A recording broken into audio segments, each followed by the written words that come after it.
जय हिंद। मैं ब्रिगेडियर हेमंत महाजन Facebook live में आपका स्वागत करता हूं।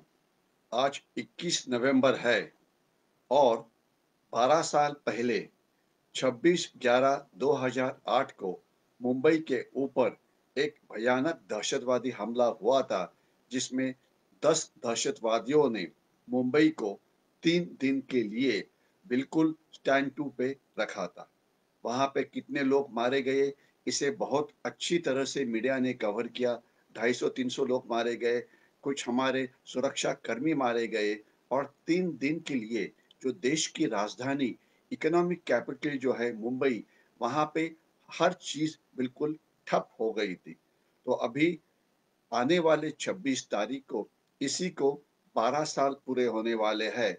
तो अभी ये समय है एक बार समीक्षा करने का कि आगे अभी फिलहाल हमारी सागरी सुरक्षा या किनारी सुरक्षा या कोस्टल सिक्योरिटी, इसकी स्टेट क्या है, फिलहाल की हालत क्या है, नेवी क्या कर रहा है, कोस्ट गार्ड क्या कर रहा है, पुलिस क्या कर रही है, इंटेलिजेंस एजेंसीज क्या कर रही है, सीआईएसएफ जो अलग अलग पोर्ट्स में है वो क्या कर रही हैं। हम विश्लेषण जो करेंगे इसमें बहुत सारे मुद्दे कवर करेंगे। सबसे पहले जो हमारी सागरी सुरक्षा है, इसका इतिहास क्या रहा है, इस इतिहास से हमने क्या सबक सीखे हैं और क्या ये इससे हम सबक सीख के अच्छे बने हैं। दूसरा, जो अलग अलग एजेंसीज है वो किस प्रकार से काम करती है। तीसरा, जो अलग अलग धोखे हमारे देश को है, वो धोखे कैसे है, उनका मुकाबला हम कैसे कर रहे हैं, पिछले कुछ सालों के अंदर क्या इम्प्रूवमेंट हुई है, अभी और क्या इम्प्रूवमेंट होनी चाहिए, और एक देश के अच्छे नागरिक के तौर के ऊपर हम और सागरी सुरक्षा को इम्प्रूव करने के लिए क्या कर सकते हैं। ये अलग-अलग मुद्दे हैं, विषय बड़ा है, तो आगे आने वाले 6-7 दिन के अंदर इसके अलग-अलग पहलू हम ज़रूर कवर करेंगे।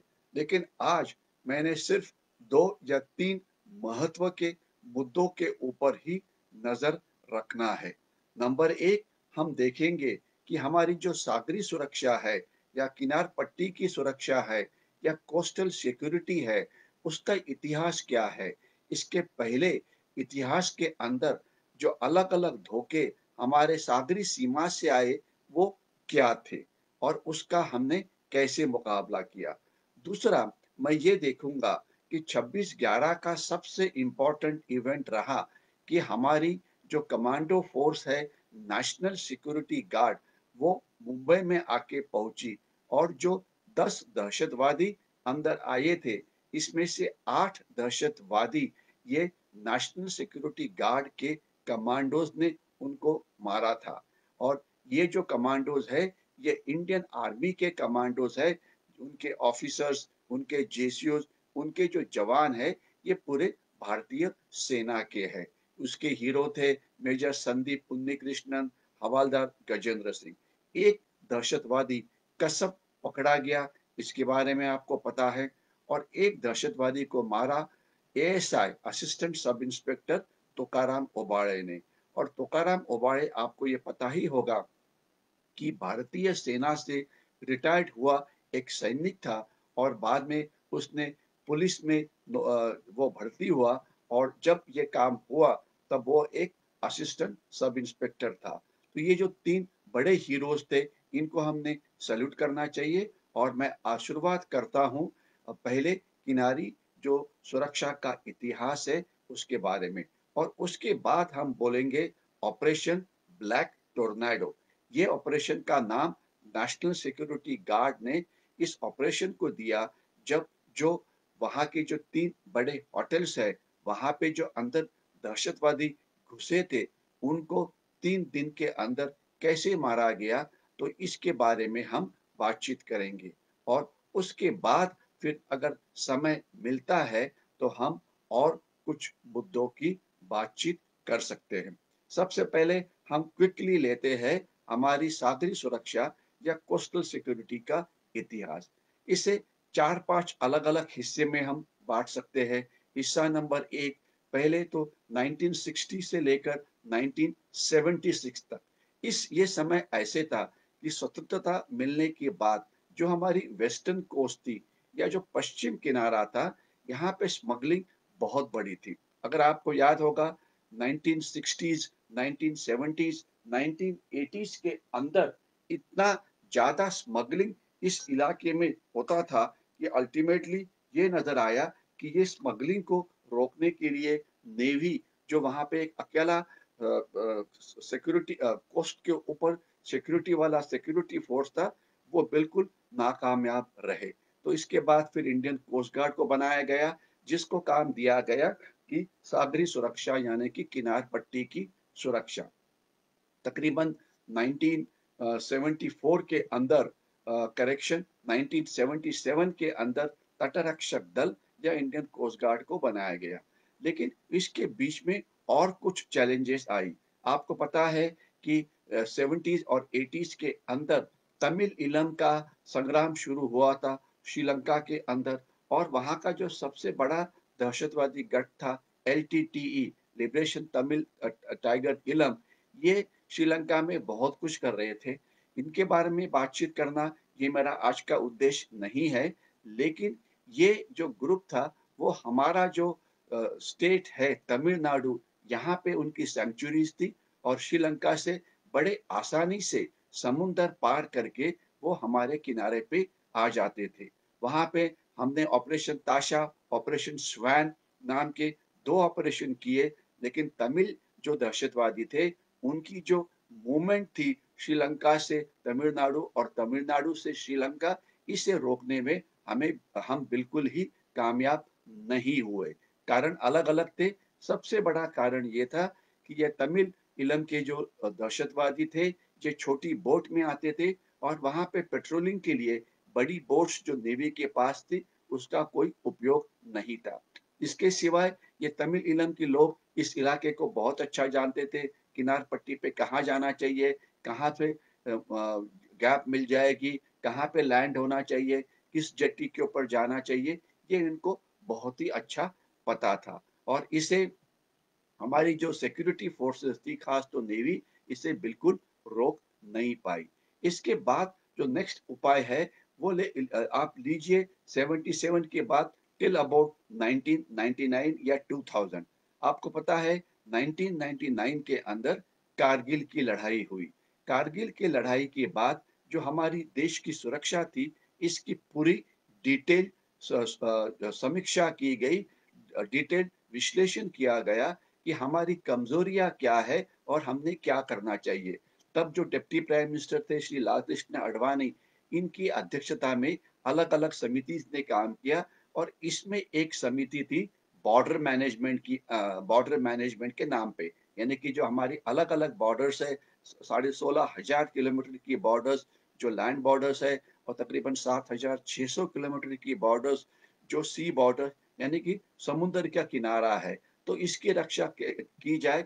ये बॉर्डर मैनेजमेंट जो समिति थी, उन्होंने इसके ऊपर बहुत ही डिटेल विश्लेषण किया और उसके मुख्य थे श्री माधव जी गोडबोले, जो हमारे देश के उस समय के होम सेक्रेटरी थे।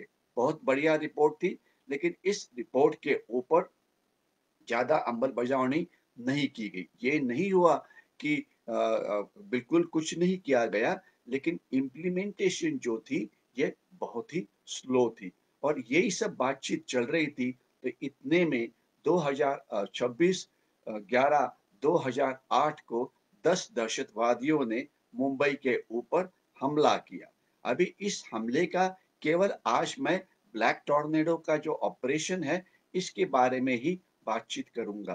तो ये जो इतनी सारी हमने 3 स्तरीय कोस्टल सिक्योरिटी बनाई थी कि 20 नॉटिकल माइल तक पुलिस उसकी देखभाल करेगी, 20 से 200 नॉटिकल माइल तक कोस्ट गार्ड देखेगी, 200 नॉटिकल माइल के बाद जो इंडियन नेवी है, उसके शिप्स देखेंगे। क्या हुआ इस 3 टियर्ड सिक्योरिटी का? ऑब्वियसली ये फेल हो गए और वो कुछ अच्छा काम नहीं कर पाए और ये दहशतवादी अंदर घुस गए। तो इन बिल्कुल शॉर्ट में मैं ये बोलना चाहूँगा कि एग्ज़ैक्टली इन दहशतवादियों ने किया क्या? ये निकले कराची से और वहाँ जो हमारी एक फ़िशिंग बोट थी, कुबेर नाम की, इसे उन्होंने हाइजैक किया। उसमें बैठ के वो मुंबई के पास पहुँचे। उसके बाद उन्होंने कुबेर को छोड़ दिया और रबर बोट्स के अंदर वो बैठ के जो हमारा कुलाबा एरिया है, जिसे जहाँ पर मच्छीमार नगर है, वहाँ पे वो बोट से उतरे और वहाँ से उन्होंने मुंबई के अंदर प्रवेश किया। अभी देखिए कि इतना लंबा जर्नी था उनका, क्या ये जो हमारी सिक्योरिटी एजेंसीज़ थी, क्या उनको बीच में नहीं पकड़ पाई? सच ये है कि बिल्कुल वो पकड़ नहीं पाए। और उसके बाद जब वो लैंड हुए, तो अभी वो लैंड कहाँ पे हुए?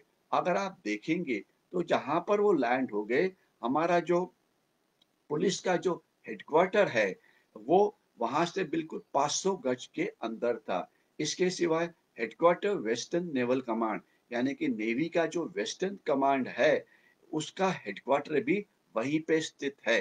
तो इतना सारा फ़ौज वहाँ पे होने के बावजूद ये 10 दहशतवादी कैसे वहाँ पे पहुँच गए? क्या हुआ हमारे सिक्योरिटी को? वीकनेसेस काफ़ी थी। इसके बारे में तो हम आगे आने वाले दिनों में बात करेंगे, लेकिन आज मैं सिर्फ ऑपरेशन ब्लैक टॉर्नेडो के ऊपर ही मेरा ध्यान पूरा केंद्रित करूंगा। हुआ ये कि ऑपरेशन ब्लैक टॉर्नेडो के अंदर जब ये दहशतवादी अंदर पहुंचे, तो मुंबई पुलिस 50-60 हजार की स्ट्रेंथ है। उन्होंने देखा कि दहशतवादी आए हैं, कुछ यहाँ पे फायरिंग हुई, वहाँ पे फायरिंग हुई। काफी देर तक ये समझ में नहीं आ रहा था कि कितने दहशतवादी थे। जिस प्रकार से फायरिंग आ रही थी, इससे लगा कि बहुत ज्यादा संख्या में वो आए थे। लेकिन हो क्या रहा था, दहशतवादियों ने अपने को 3 या 4 अलग-अलग टीम में बाँटा था। अलग-अलग रास्ते पे जाके अलग-अलग जगह के ऊपर वो फायरिंग कर रहे थे और लग रहा था सिक्योरिटी फोर्सेस को कि वो बहुत ज़्यादा संख्या में है, जो कि एक गलत चीज़ थी। इसके सिवाय जब अल्टीमेटली इन्होंने फायरिंग किया, वीटी स्टेशन चले गए, माधनकामा हॉस्पिटल में क्या हुआ, ये सब आपको पता है। और अल्टीमेटली जो 3 बड़े वहाँ पे जो होटल्स है, इस होटल्स के अंदर वो चले गए। और इस होटल में जाने के बाद वहाँ पे जो लोग अंदर थे, उनको उन्होंने होस्टेज रख लिया। तकरीबन 250, 300, 400 लोग ये सब बड़े वीवीआईपीज़ के होटल है, तो इस होटल्स के अंदर जो लोग थे उनको उन्होंने होस्टेज के तौर पे ये किया और उसके बाद ये नज़र आया कि पुलिस के पास ये क्षमता नहीं थी कि वो कुछ कार्रवाई कर सके। तो इसके बाद जो हमारा स्पेशलाइज्ड फोर्स है, इंडियन आर्मी को भी बुलाया, नेवी नेवी ने अपने कुछ कमांडोज कुछ देर तक भेजने की कोशिश की, लेकिन वो कुछ नहीं कर पाए। इसके बाद जो इंडियन आर्मी को वहाँ पे बुलाया गया और उसके बाद नेशनल सिक्योरिटी गार्ड को बुलाया गया। मैं नेशनल सिक्योरिटी गार्ड का बिल्कुल शॉर्ट में आपको इतिहास बोलूँगा कि इनकी जो रचना है, ये तकरीबन हुई थी जब हमारी प्राइम मिनिस्टर श्रीमती इंदिरा गांधी इनका देहांत हुआ था। ये जो खालिस्तानी उनके खुद के गार्ड ने उनको मारा था। इसके बाद एनएसजी की रचना हुई और जिस इसकी रचना में मैं ज़्यादा डिटेल में नहीं जाऊँगा, लेकिन मैं सिर्फ 51 और 52 एसएजी स्पेशल एक्शन ग्रुप जो था, इनके बारे में बात करूँगा क्योंकि ये जो 2 ग्रुप थे, इन्होंने 26/11 के जो होटल में जो कार्रवाई हुई, इसके अंदर उन्होंने जाके ये दहशतवादियों को मारा। तो एग्ज़ैक्टली उन्होंने क्या किया? ये जो एनएसजी के जो कमांडोज़ थे, ये इंडियन आर्मी से इनका ताल्लुक है और वो बहुत ही टफ प्रोसेस के सिलेक्शन से थ्रू वहाँ पे जाते हैं। उनकी ट्रेनिंग बहुत ही टफ होती है और तकरीबन 150 से 200 सोल्जर्स है, वो 51 एसएजी के अंदर है और तकरीबन उतने ही 52 स्पेशल एक्शन ग्रुप के अंदर है। ये जो 51 और 52 है, एक है दहशतवादी विरोधी अभियान के लिए और दूसरा जो है वो एंटी हाईजैकिंग ऑपरेशन के लिए। यानी कि अगर आपका विमान हाईजैक किया जाता है, तो उसे दहशतवादियों से फ्री करने का काम ये उनका है। तो यही 2 काम उनको दिए थे। बाद में वीवीआईपी सिक्योरिटी, उसमें तो सिर्फ पैरामिलिट्री फोर्सेस और इतर लोग थे, लेकिन दहशतवादी विरोधी अभियान के लिए केवल ये 2 फोर्स जो है वो तैयार किए गए थे। तो अभी हम इनके बारे में ही बात करने की कोशिश करेंगे। जब खबर मिली कि दहशतवादी आए हैं, तो 51 और 52 एसएजी जो है, वो दिल्ली में मानेसर में प्लेस्ड है। तो उनको वहाँ से बुलाया गया।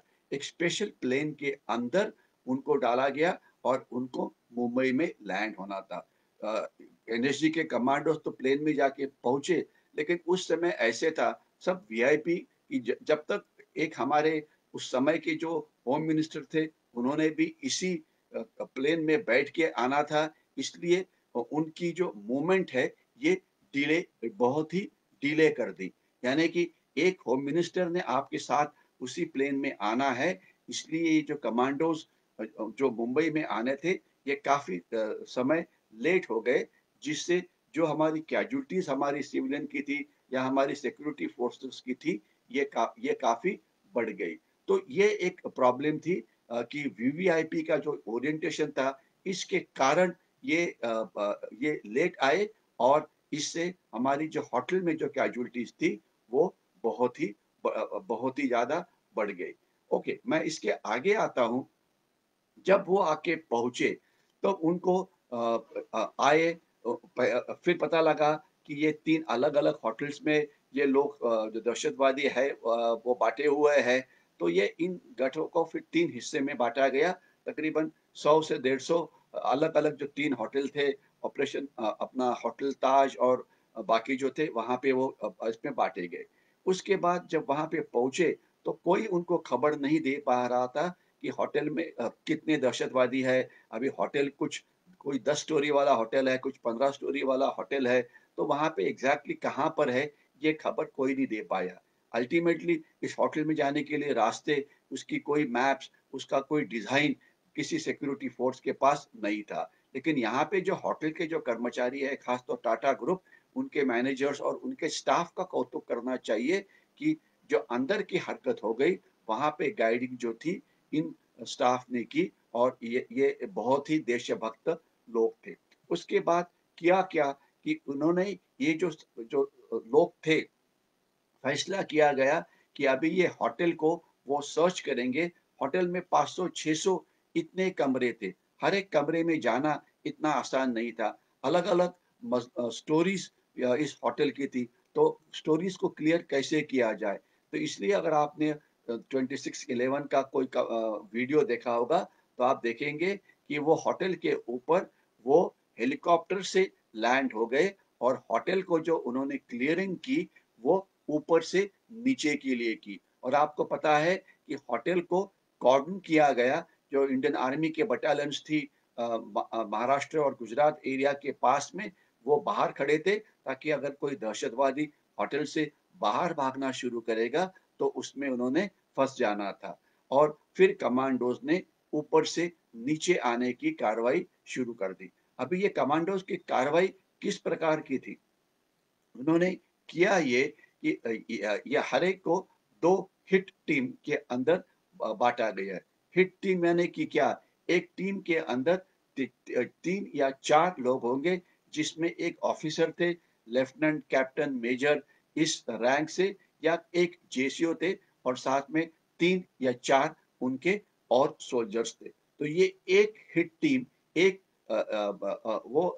एक फ्लोर के ऊपर इन्होंने हर एक रूम में जाके सर्च करना शुरू कर दिया। अभी देखिए इतने सारे कमरे हैं, इस कमरे में इतने सारे लोग भी हैं, इन लोगों के बीच में कुछ दहशतवादी छुप के बैठे हैं, तो आप अंधाधुंध फायरिंग नहीं कर सकते हैं, क्योंकि आपको इन लोगों की सेफ्टी का भी ख्याल करना पड़ता है। तो ये बहुत ही केयरफुल इस प्रकार से ऑपरेशन करना पड़ा, नहीं तो डायनामाइट लगा के इस होटल को उड़ा देते, रूम को नीचे लाते, लेकिन ये सब कार्रवाई जो हाई हैंडेड कार्रवाई होती है, वो कर नहीं पाए। उनको हर एक होटल रूम के जो दरवाज़ा था, ये दरवाज़ा तोड़ के अंदर जाना पड़ा और अंदर देखना पड़ा कि कोई दहशतवादी है कि नहीं।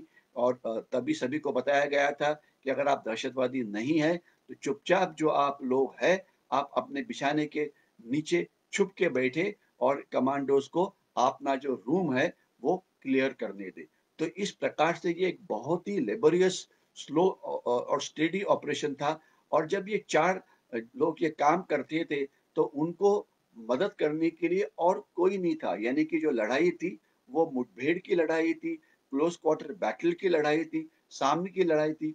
बल्कि इनके पास हथियार अच्छे हैं, इनके पास बुलेट प्रूफ जैकेट भी उन्होंने डाला था।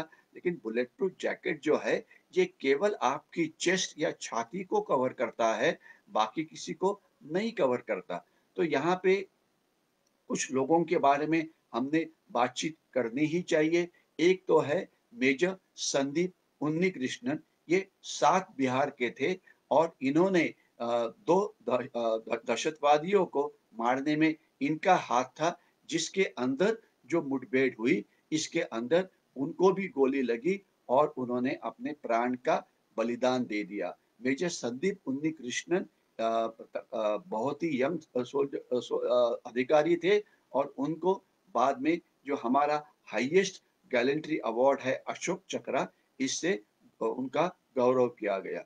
दूसरा शेरटा ओबेरॉय का अंदर हवलदार गजेंद्र सिंह और उसकी टीम का 2 दहशतवादियों के साथ सामने-सामने मुकाबला हुआ, जिसमें उन्होंने 2 दहशतवादियों को मारा। इसमें हवलदार गजेंद्र सिंह खुद कैजुअल्टी हो गए और खैर उनको बाद में अशोक चक्र, जो हमारा हाईएस्ट अवार्ड था, इनसे सम्मानित किया गया। इसके सिवाय 51 और 52 एसओजी को यूनिट साइटेशन यानी कि कलेक्टिव ब्रेवरी के लिए भी गौरवित किया गया।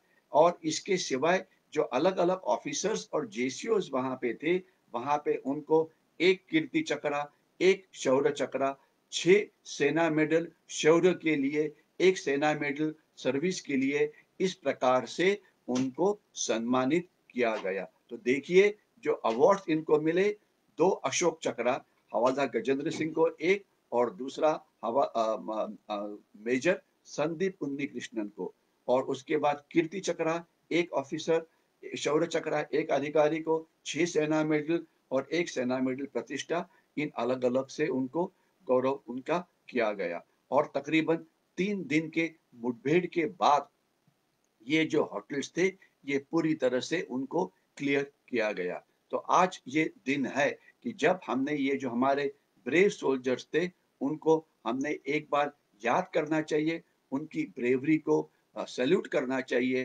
क्योंकि आज भी ये जो एनएसजी है, जो नेशनल सिक्योरिटी गार्ड है, बाद में इनके जो हब्स है, हर एक मेट्रो सिटी में बनाए गए।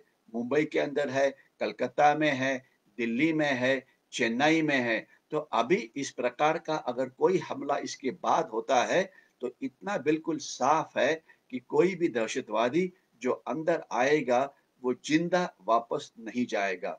ये एनएसजी की इस ब्रेवरी को हमने सैल्यूट करना चाहिए। एनएसजी ने इसके पहले खालिस्तान दहशतवाद के अंदर ऑपरेशन ब्लैक थंडर में भी बहुत अच्छा काम किया है। कुछ एंटी हाईजैकिंग ऑपरेशंस हुए, उसमें भी उन्होंने अच्छा काम किया है। 1-2 बार उनको कश्मीर के अंदर इस्तेमाल किया गया, वहाँ पर भी उन्होंने अच्छा काम किया है। तो इनके बारे में हम कभी और बात करेंगे, लेकिन अभी हम यहीं पे रुकेंगे और इसके बाद जो हम बात करेंगे, इसके अंदर हम ये देखेंगे कि अभी हमारी जो कोस्ट गार्ड है, वो किस प्रकार से काम करती है, नेवी है, वो किस प्रकार से काम करती है, पुलिस है, वो किस प्रकार से काम करती है, इन एजेंसीज़ है, किस प्रकार से काम करती है। लेकिन अंत में मैं इतना ही बोलना चाहूँगा कि अभी हमारी जो कोस्टल सिक्योरिटी है, इसमें काफ़ी सारा इम्प्रूवमेंट हुआ है, काफ़ी सारी टेक्नोलॉजीज़ यानी कि रडार, जीपीएस वगैरह हमने लाया है, हमारी पेट्रोलिंग बोट्स की संख्या बढ़ गई है, कोस्टल पुलिस स्टेशन की स्थापना की गई है, तो इम्प्रूवमेंट काफ़ी हुआ है और 26/11 के बाद कोई हमला नहीं हुआ, तो उसका क्रेडिट हमारी जो प्रिपेयर्डनेस है, इसको भी हमने देना चाहिए। यहीं पे मैं रुकता हूँ। अगर आपको आज का वीडियो अच्छा लगा है, तो उसे लाइक करिए और ज़्यादा से ज़्यादा लोगों के साथ शेयर करिए। यहीं पे रुकते हैं। जय हिंद और फिर हम मिलेंगे अगले फ़ेसबुक लाइव सेशन के अंदर।